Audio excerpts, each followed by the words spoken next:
بخدك ما أري والله أو من دار خير بتقارا قارتي دنقت يا ريها أري بخوي من دار أخو به يبي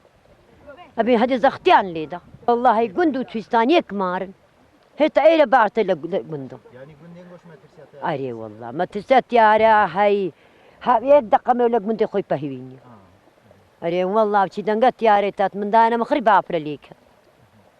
أري والله بشي الروبي هوصل ما ترسي زور هاوستار ما ترسي هيك دا زورة أجمع حكمتك هبا هو حس كرده هيت هردي عراقي تقوى كده هذا عراقي حبيل الصعوبات هندي ما ببير دوري حكمته حد يكتيارش نبوتيه تي منطقي بقرب تياري عراقي حد ينسبه تياري تجي بيتو هردي بكجر هردي ما بكا ما ونيا بخدايك يا محلو بقرآن هلو لو بككينيا لو كردهم خريا دي كردني بفق غريب يكوجي تيارة الحلقة بتيارة تطرم برا كوجي أيقول دو برافون لو يليدا لو مقصود بارزان استوى زبابنات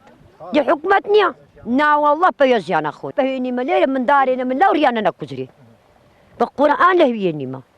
ميزة من دارنا خو كرمتن بقرآن نها ما قال يبدأ كافر ما أنا خوش كبير سيد لو زي مرنوزي من دارنا من بنا دكتورة قلت إن لو زي ليدا ما قال يبدأ تيا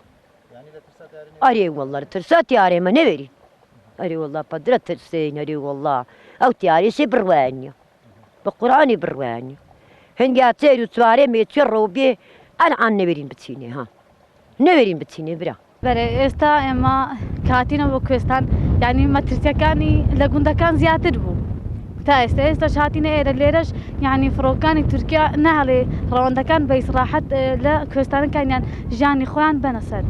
استا اما نتوانی یعنی هات صوب کین لو گوندو لو ایرا نتوانی زور مترسی داره است که جور داتین دیرا کدو برای کشتن یعنی آوازور کارگریه کلا ایمشکا ایمش نتوانید جوردا بسین هاتو مان که استا نخوش من هي يعني اشتمان بي نتوانين بسين بهوي او تركا يعني جياني حالاتي زور ناخوش بو پیش استا تقريبا زور مال ليربون بلا مستا خلق نتواني بيت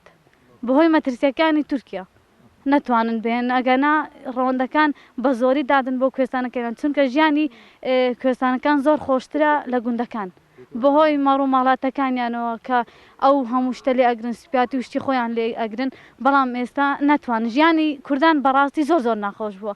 نتوانن بله استاش آن نتوانن بين يعني اشتكان يعني بكرن استا بقارش نتواني بيت يعني الله ما ترسيكي اخيري لا نخوشي وصار كردستان هيس خوشي كتير ما خلاص نا حكومة مان هي نا حكومة لهولاتي أبرسه نهيس حزبك حكومة صن على من حكومتهم حكومتك كحكومتي استا هيك حكومتك مان يعني لا كرد ببرسات آيات استا سرككاني اما اتوانن او شتر راقرن بلام بارتي يكمن نفر كدغتي تقا او حزبيه تقا تركيا هي ضلنيان لوي همو كرديكش ضلنيا لوي كدستي تقا اگنا تون نتوانيت لا كردكان بدات او حزبي ايمي تقا بهوي حزبي ايما تواني لكرد بدا يعني كرد وفككي بوينه يك لي عادت شو عم بحيان خون بزريش تبت ياري نه دا استدا پیرام الخوش نه رم سنتیا لبت یاری بین دکتره ما بس ترچی اوی بس دا گنسول بن